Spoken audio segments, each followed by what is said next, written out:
Baik, selamat pagi kembali kami ucapkan kepada anak-anak kami semuanya. Apa kabar kalian hari ini? Tetap semangat ya. Ya, ini adalah pertemuan daring kita yang ke-5. Maka pada pertemuan kelima ini, kita akan kembali membahas tentang sifat koligatif larutan. Ini adalah bagian terakhir dari bab 1. Maka kita sekarang membicarakan tentang apa-apa saja manfaat sifat koligatif larutan dalam kehidupan sehari-hari. Baik, kita mulai dari yang pertama, yaitu kenaikan titik didih. Nah, untuk kenaikan titik didih, pemanfaatannya adalah dalam pengolahan minyak bumi menjadi bensin, solar, aftur, lilin, aspal, dan lain-lain. Masih ingat kan kamu pelajaran kelas 11 tentang pengolahan minyak bumi menjadi fraksi-fraksinya? Nah, jadi di situ kita menggunakan prinsip proses destilasi bertingkat. Apa itu destilasi bertingkat? Yaitu proses pemisahan minyak bumi menjadi fraksi-fraksinya berdasarkan perbedaan titik didih. Atas dasar itulah, maka kita bilang ini adalah sifat koligatif larutan berdasarkan perbedaan titik didih. Oke, kita lanjutkan yang kedua, yaitu penurunan tekanan uap. Nah, contohnya di sini adalah dalam pembuatan kolam apung atau prinsip kerja kolam apung. Nah, kolam apung ya itu dibuat dengan membuat konsentrasi atau kadar garamnya yang sangat tinggi dibandingkan dengan yang ada di lautan ya. Nah, karena pada dasarnya seperti ini dia. Semakin banyak jumlah zat terlarut, maka pelarut semakin sukar menguap. Dengan kata lain, adanya zat terlarut menyebabkan penurunan tekanan uap cairan. Nah, karena memiliki konsentrasi zat terlarut yang sangat tinggi, maka pada saat berenang kita akan mengapung atau tidak tenggelam. Nah, cobalah nanti kamu berenang di lautan ya. Kamu pasti akan mengalami yang namanya mengapung ya. Oke, kita lanjutkan yang berikutnya. Yang ketiga, yaitu penurunan titik beku ya. Nah, dalam penurunan titik beku ada 3 pemanfaatan yang bisa kita ambil. Yang pertama adalah pada pembuatan es putar ya. Pencampuran pendingin pada pembuatan es putar. Apa bahan pendingin di situ? Garam dapur. Kenal ya semua garam dapur? Iya, garam yang biasa kita gunakan untuk memasak ya. Jadi apa sebenarnya fungsi garam dapur? Perhatikan gambar di sini, ya. Nah, es putar ya, itu seperti es krim ya, seperti es krim kalau ya seperti walls, seperti itu sebenarnya ya. Jadi cara pembuatannya dengan sederhana ya seperti ini. Nah, ini adalah bahan-bahan semua dalam es putar itu. Boleh kamu tambahkan santannya, susunya, coklatnya, dan sebagainya. Tapi dikelilingi oleh yang namanya es batu. Dan jumlah es batunya cukup banyak ini. Nah, kemudian ditaburi dengan garam. Apa fungsi garam di situ? Fungsi garam di situ agar suhunya semakin rendah. Karena kita tahu kan es batu ini kan suhunya 0 derajat Celcius. Sementara dalam pembuatan es putar, suhu itu harus di bawah 0 derajat Celcius. Jadi garam di situ berfungsi untuk menurunkan suhu. Jadi terjadi penurunan titik beku. Jadi kalau ditambahkan garam, maka di sini akan terjadi penurunan titik beku. Nah, apabila kita mau menambahkan santan, susu, atau coklat, kemudian kita aduk terus-menerus dengan cepat, maka lama-kelamaan bahan yang ada di dalam es putar ini bisa cepat membeku. Ya? Oke, kita lanjutkan. Yang kedua adalah zat anti beku pada kendaraan bermotor. Nah, zat yang ditambahkan di situ adalah etilen glikol. Etilen glikol ditambahkan ke dalam air radiator pada kendaraan bermobil agar titik beku air dalam radiator itu turun. Nah, biasanya ini kalau terjadi pada negara-negara Eropa yang memiliki iklim penurunan salju, kan gitu kan. Jadi mobil-mobilnya itu bisa saja nanti membeku sehingga air dalam kendaraan bermotornya itu, air radiatornya itu bisa membeku. Jadi kalau tidak ditambahkan etilen glikol, ya, maka bisa menjadi rusak mobilnya, ya. Jadi etilen glikol itu berfungsi untuk menurunkan titik beku tadi, ya. Kemudian yang berikutnya pencairan salju. Nah, ini juga terjadi di negara-negara Eropa yang memiliki iklim turun salju. Jadi di sini jalanan ditaburi campuran garam NaCl atau CaCl untuk mencairkan salju, ya. Nah, di sini sebenarnya kita tahu kan seperti ini dia prinsipnya, ya. Air murni tanpa zat terlarut pada 0 derajat Celcius dia pasti akan menjadi es atau salju. Namun ketika dimasukkan zat terlarut ke dalamnya seperti garam, maka titik beku akan berubah menjadi lebih rendah dan air dalam bentuk es atau salju akan lebih mudah cair. Nah, karena partikel garam terlarut akan mengikat air sehingga air tidak membeku kembali. Ya, itu dia prinsip kerjanya. Baik, kita lanjutkan yang berikutnya, tekanan osmotik, ya, tekanan osmotik. Nah, pemanfaatan tekanan osmotik yang pertama adalah cairan obat tetes mata. Pasti kamu sudah pernah memakainya, ya, tetes mata. Kalau sakit mata kita tetesi, misalnya contohnya apa? Rohto, kan gitu kan. Nah, cairan obat tetes mata ini harus isotonis dengan air mata kita.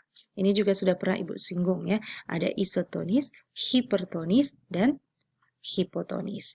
Nah, jika tetes matanya hipertonis, maka air dalam sel mata akan keluar sehingga sel akan mengkerut dan menimbulkan rasa sakit. Maksudnya, jika kadar dari tetes mata itu lebih tinggi konsentrasinya daripada cairan yang ada di air mata kita, maka akan terjadi pengkerutan. Lalu bagaimana kalau dia hipotonis, yaitu apabila kadarnya lebih rendah. Kadar dari tetes mata itu lebih rendah, maka akan mengakibatkan apa? Cairan tetes mata akan masuk ke dalam sel mata sehingga sel akan pecah. Karena prinsipnya di situ tekanan osmosis adalah perembesan dari konsentrasi rendah ke konsentrasi yang tinggi, kan gitu. Jadi kalau tetes matanya yang konsentrasinya rendah, maka dia akan masuk ke dalam sel mata kita yang mempunyai konsentrasi tinggi sehingga mengakibatkan terjadi penggelembungan dan penggelembungan pada akhirnya akan menyebabkan sel akan pecah dan pada akhirnya menimbulkan kematian. Baik, yang kedua adalah membunuh lintah. Kenal kamu lintah kan? Iya, kalau musim penghujan banyak sekali lintah kita dapatkan di sawah-sawah kan gitu. Nah, lintah itu bisa dimatikan dengan menaburkan air garam. Tentu sudah pernahnya beberapa dari kalian yang mencoba kan kalau sering ke sawah, banyak lintah, bawalah garam ya. Jadi, garam dapur yang ditaburkan ke lintah akan larut ke dalam lendir lintah yang digunakan untuk berjalan dan membentuk larutan yang konsentrasinya lebih tinggi dari konsentrasi dalam tubuh lintah-lintah ini ya. Akibatnya lintah akan kehilangan banyak air dan mengalami dehidrasi sehingga lintah mati dalam keadaan kering. Kemudian yang berikutnya cairan infus. Nah, ini juga sudah pernah Ibu jelaskan ya. Cairan infus harus isotonis dengan darah. Kalau tidak isotonis, kalau dia hipertonis, maka air di dalam sel darah akan keluar sehingga terjadi pengkerutan. Kalau dia hipotonis, ya, maka sel darah merah akan menyerap air sehingga dinding sel akan menggelembung dan pecah. Ingat aja prinsip dari tekanan osmosis sekali lagi Ibu bilang adalah perembesan dari konsentrasi rendah ke konsentrasi tinggi melalui selaput semi permeabel. Ya. Baik, kita lanjutkan.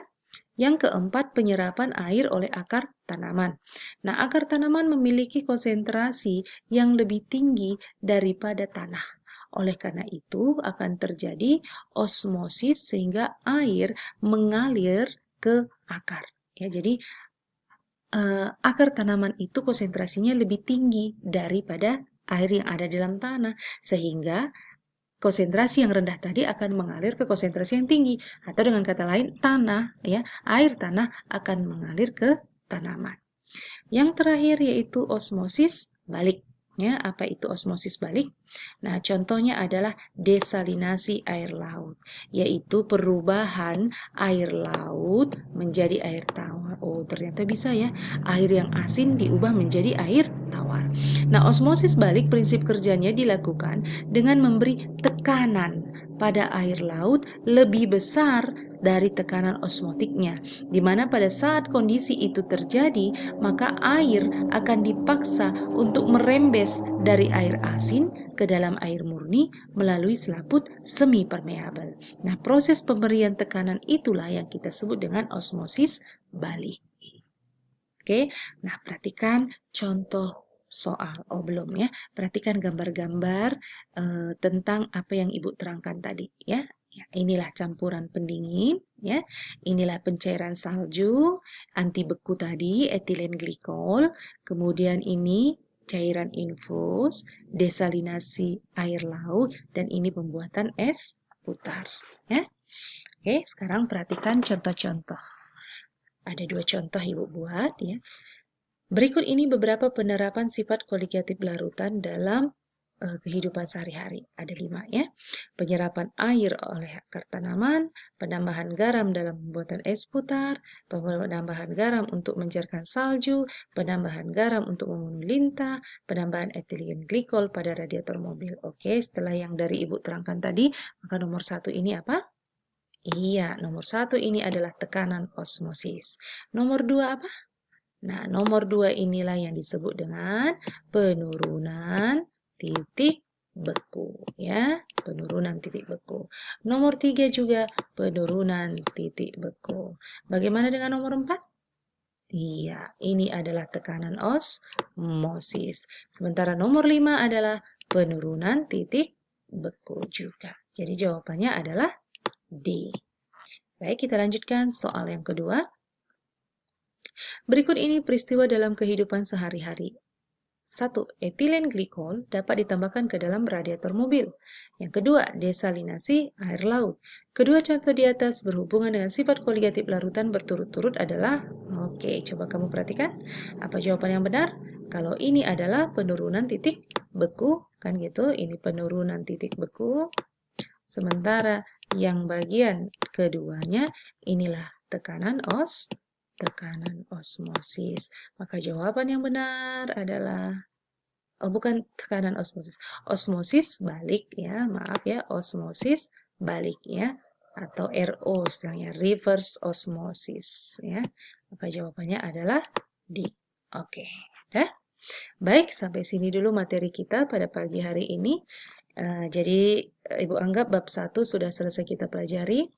Tetap kamu rajin-rajinlah membahas soalnya. Dan seperti biasa, untuk yang terakhir ini, Ibu juga akan memberikan penugasan. Kamu perhatikan soalnya. Ya, ada 4 soal nanti. 1, 2, dan 3. 3 soal itu hubungan antar hal. Kalau hubungan antar hal, paham ya kan?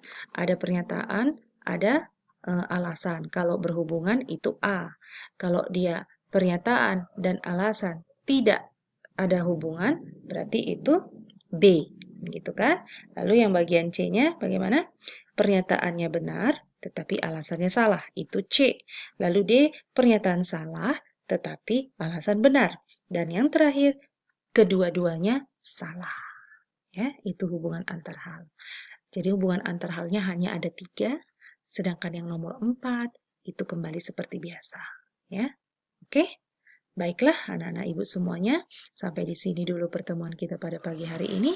Tetap semangat dan kerjakan tugasnya. Selamat pagi.